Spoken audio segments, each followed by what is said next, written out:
Okay, anyone else want to mention any other definitions for foul? Stinky. Okay, stinky, that actually is very good, yeah. So, something can be described as foul if it has an unpleasant taste or smell.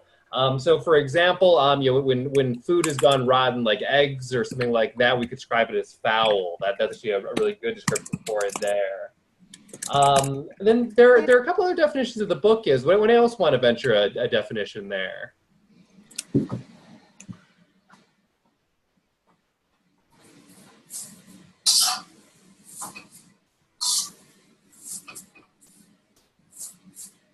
Okay, well, so hearing none, so it can also refer to weather. So if it's kind of stormy weather or bad weather, it could be called foul weather.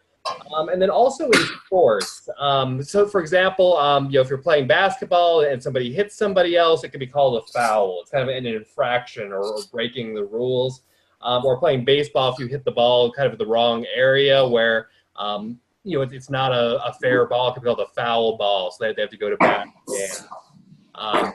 Okay, so how about, let's see, we have our next word here, gust. So let's go, we'll go back to the top of the list here. We'll go back to Terrence. Terrence, do you know what gust means? A gust of wind. Okay, good. A gust of wind is actually a great example and probably the most often one that we see. So good, yeah, it's that sudden kind of increase in the strength of the wind is a gust. Okay.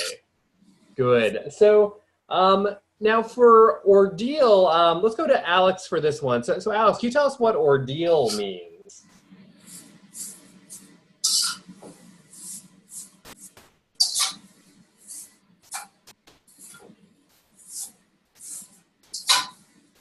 I don't know.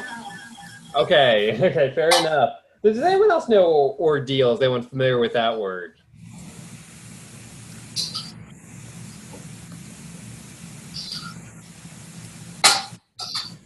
A group of something? A group of something? Okay, that's a good guess there. So usually what ordeal means is, so it's something unpleasant or painful or difficult to experience.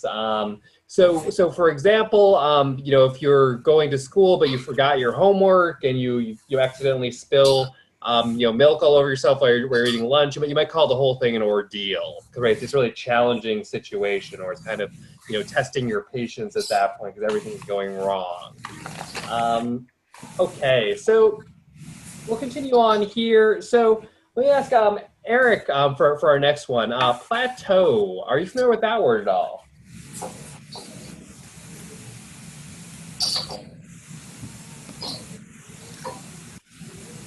An area that is flat. Okay, very good. Yeah. So an area that's flat. Yeah. So that's usually how we describe plateau, and that's the definition provided in the book there. So there's an additional meaning there as well. So it is not in the book here, but it can also be used again a little bit less physically, but kind of in regular life, you might describe something as plateauing.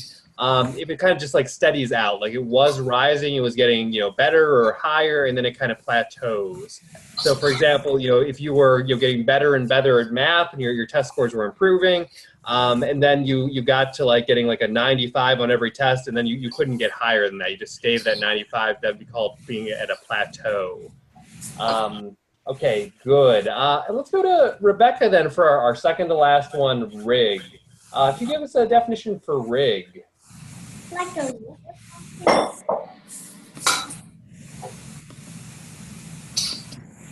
Sorry, Rebecca, I think I started to hear you there, but I couldn't quite make out what you were saying there.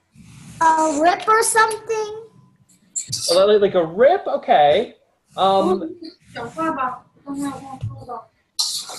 Yeah, okay. So, and yeah, are there any other thoughts on what rig could mean? There's a similar word for sure.